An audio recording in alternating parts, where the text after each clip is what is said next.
हम कक्षा 10 की अध्याय 9 त्रिकोणमिति के अनुप्रयोग, इस अध्याय की हम इम्पोर्टेंट क्वेश्चन कर रहे थे। तो इस वीडियो से पहले अपनों ने 1 से लेके 24 मतलब 1 से लेके नंबर 24 तक के इम्पोर्टेंट क्वेश्चन कर चुके हैं। मतलब टोटल हम 24 इम्पोर्टेंट क्वेश्चन कर चुके हैं। यदि वो वीडियोज़ आपने नहीं देखी तो उनको जाके देखिए आप।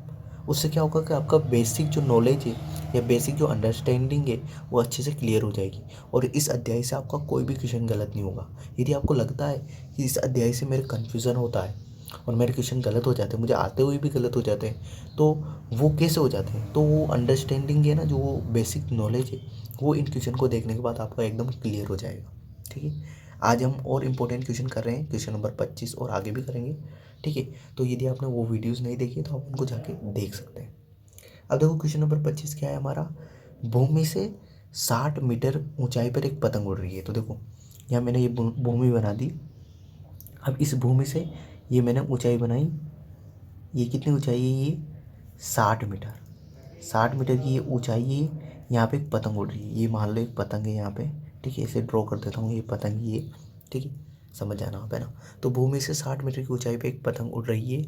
पतंग में लगी डोरी को अस्थायी रूप से भूमि, अब देखो यहाँ पे एक पतंग से एक डोरी लगी हुई होगी तो इसको भूमि से बांध दिया। ठीक है, जैसे ये डोरी है तो यहाँ पे भूमि से बांध दिया इसको।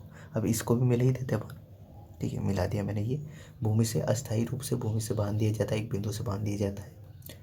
भूमि के साथ डोरी का झुकाव कोण, अब देखो भूमि के साथ डोरी का झुकाव कोण, ये कोण कितना दिया हुआ है, 60 डिग्री दिया हुआ है अपनों को। ठीक है, तो ये मानकर कि डोरी में कोई भी तनाव नहीं है, ढाल नहीं है, मतलब ढाल नहीं मतलब एकदम सीधी डोरी है ना, ऐसे हिलजुल नहीं रहेगी है ना, बिल्कुल एकदम सीधी है। तो डोरी की लंबाई ज्ञात करनी है, तो अपनों को ये मान ज्ञात करना है डोरी की लंबाई। तो ये डोरी की लंबाई, डोरी तो यही है। ठीक है, ये एक्स का मान ज्ञात था, एक्स मान लिया डोरी है ना, ये डोरी है, डोरी की लंबाई। अब देखो समझो, मैंने इसको 60 डिग्री क्यों लिया है, ध्यान रखना। जब भी आपको है ना कोई भी कोण देना तो वो हमेशा क्षैतिज रेखा के साथ लेना है, ये ऊर्ध्वाधर रेखा के साथ नहीं लेना है। यदि आपने 60 डिग्री ले लेते ना तो ये गलत हो जाता। क्यों हो जाता, क्योंकि जो भी उन्नयन और अवनमन कोण बनते हैं हमेशा क्षैतिज रेखा के साथ बनते हैं। ये क्षैतिज रेखा है, इसके साथ बनते हैं। क्षैतिज रेखा ऊर्ध्वाधर रेखा के साथ नहीं बनते। ऊर्ध्वाधर रेखा है ना, ये इसके साथ नहीं बनते।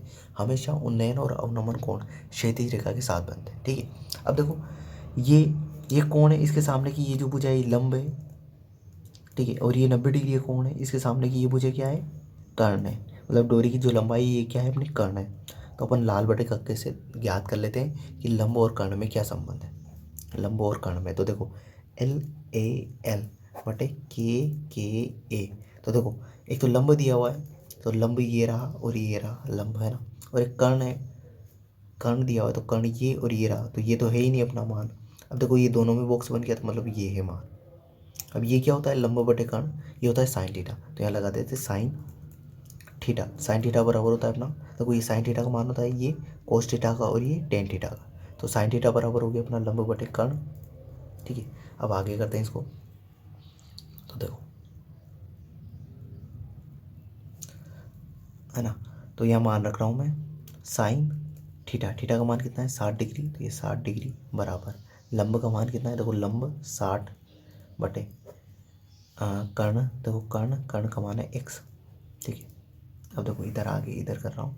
तो देखो साइन 60 डिग्री का मान होता है √3/2। देखो मैंने साइन 60 डिग्री का मान रख दिया √3/2 बराबर 60/x। ठीक है, अब मैं x को तो इधर गुणा कर दूंगा और 2 को इधर वज गुणा है ना, तो ये आ जाएगा √3x बराबर 60 को 2 से करेंगे तो 120 आ जाएगा। देखो 60 को मैंने 2 से गुणा कर दिया, 120 है ना। अब आगे समझो।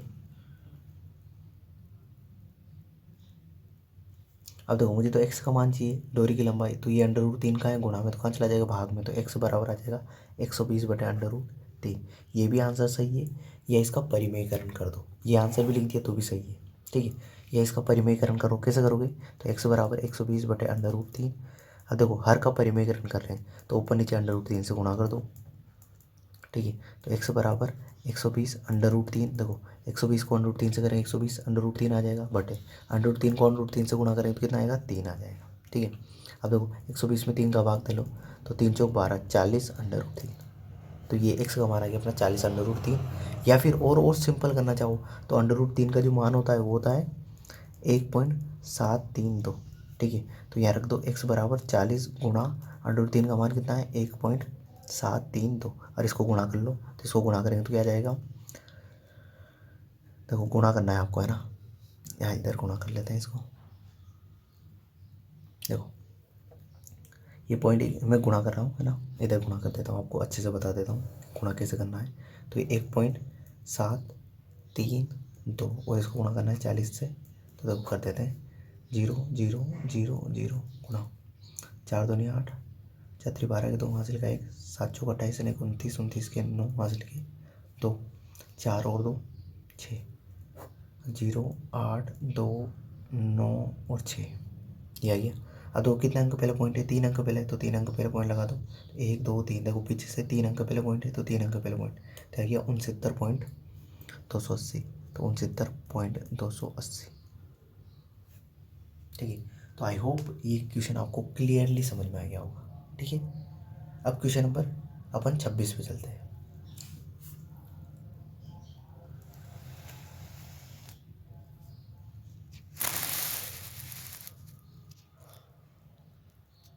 क्वेश्चन नंबर 26 है हमारा 1.5 मीटर लंबा एक प्रेक्षण, मतलब 1.5 मीटर एक लंबा प्रेक्षण, मतलब एक आदमी हो सकता है, कुछ भी हो सकता है, 1.5 मीटर लंबा।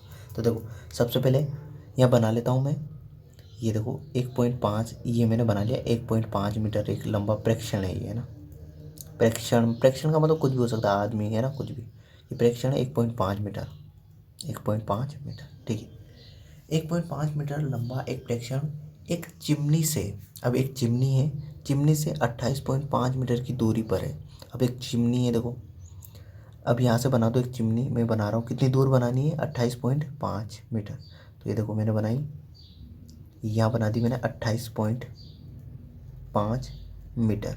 इतनी इतनी दूरी पर इस प्रेक्षण से एक चिमनी है, ये चिमनी बना दी मैंने।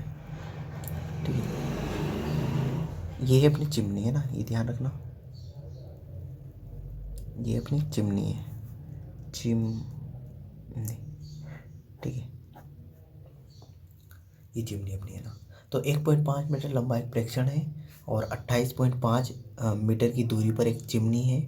उसकी आँखों से, उसकी आँखों से मतलब प्रेक्षण की आँखों से चिमनी के शिखर, ये शिखर है, शिखर, शिखर का उन्नयन कोण कितना डिग्री दे रखा है, 45 डिग्री दे रखा है। अब देखो मैंने आपको बताया था उन्नयन कोण अवनमन कोण हमेशा क्षैतिज रेखा के साथ बनते हैं, तो यहाँ पे एक क्षैतिज रेखा बनाओ। तो देखो ये क्षैतिज रेखा बनी, ठीक है, क्षैतिज रेखा के साथ ये उन्नयन कोण बना रखा, तो कितना डिग्री, 45 डिग्री। तो चिमनी की ऊंचाई बतानी है, तो ये पूरी ऊंचाई बतानी है। तो देखो ये 1.5 है, तो ये भी कितना हो गया, यहाँ से यहाँ तक की ऊंचाई कितनी होगी, 1.5 होगी। ठीक है, अब ये वाली और निकाल ले अपन, इसको मान लिया अपनों ने, इसको मान लिया अपनों ने h। ठीक है, इस h को निकाल के 1.5 में जोड़ देंगे तो अपनों को चिमनी की पूरी ऊंचाई मिल जाएगी ना। अब देखो समझो इसको, ध्यान रखना इसमें इंपॉर्टेंट बात क्या है कि ये 45 उन्नयन कोण 45 डिग्री दे रखा है, तो हमेशा ये क्षैतिज रेखा के साथ बनेगा, है ना। क्षैतिज रेखा, ये क्षैतिज रेखा यहाँ पे बन नहीं रही थी, मैंने इसे लाइन खींच के बना दिया क्षैतिज रेखा। अब देखो ये 28.5 है, यहाँ से यहाँ तक की दूरी, तो ये भी तो 28.5 ही है, ये भी उतनी ही है 28.5। अब देखो ये अपना थीटा के सामने की वजह ये लंब है अपना, लंब है, और नीचे क्या है, आधार। तो लंब और आधार में संबंध बताओ, तो LAL बटे KKA। तो ये लंब बटे आधार, लंब और आधार आ गया। तो लंब और आधार में किसका संबंध होता है, टेन थीटा का, टेन थीटा का संबंध होता है। ये होता है साइन थीटा का, ये कोस थीटा का, और ये किसका होता है, टेन थीटा। तो यहाँ लगा देंगे टेन थीटा। तो देखो टेन थीटा बराबर लंब बटे आधार। अब देखो टेन थीटा का मान कितना है, 45। तो टेन 45 डिग्री बराबर लंब, लंब का मान कितना है, h। लंब कितना है अपना, h ही तो है। देखो इस वाले, इसकी बात कर रहा हूँ मैं, इस त्रिभुज की, ओनली इस त्रिभुज की। ठीक है, ये वाला आप नाम भी दे सकते हो, कोई फ़र्क नहीं पड़ता है, बिना नाम से भी कर सकते हो ना। तो देखो टेन 45 डिग्री बराबर लंब लिख दिया अपने एच अपॉन आधार। आधार का मान कितना है अपना, आधार ये रहा, यहाँ से लेके यहाँ तक की दूरी, ये कितनी 28.5। ठीक है, अब देखो आगे करते हैं इसको। तो देखो टेन 45 का मान कितना होता है, 1 होता है, बराबर h बटे 28.5। ठीक है। अब इसके एक के नीचे कुछ नहीं तो एक, अब इसको इधर गुणा कर दो और इसको इधर, तो 28.5 को 1 से करेंगे तो 28.5 ही आ जाएगा। ठीक है, 28.5 को 1 से करेंगे 28.5 और h को 1 से करेंगे h, तो h का मान कितना गया अपना 28.5 आ गया। ठीक है, ये h का मान आ गया अपना 28.5। पर अपनों को तो पूरी चिमनी की पूरी ऊंचाई ज्ञात करनी थी, तो चिमनी की पूरी ऊंचाई क्या हो जाएगी, तो चिमनी की कुल ऊंचाई वो आ जाएगी अपनी 28.5 और उसमें क्या जोड़ना है 1.5, तो ये आ जाएगा 30। ठीक है, ये आ जाएगा अपना 30 मीटर। तो चिमनी की पूरी ऊंचाई कितनी आ जाएगी 30 मीटर। ठीक है ना। तो आई होप ये पूरा क्वेश्चन आपको अच्छे से समझ में आ गया होगा। ठीक है ना।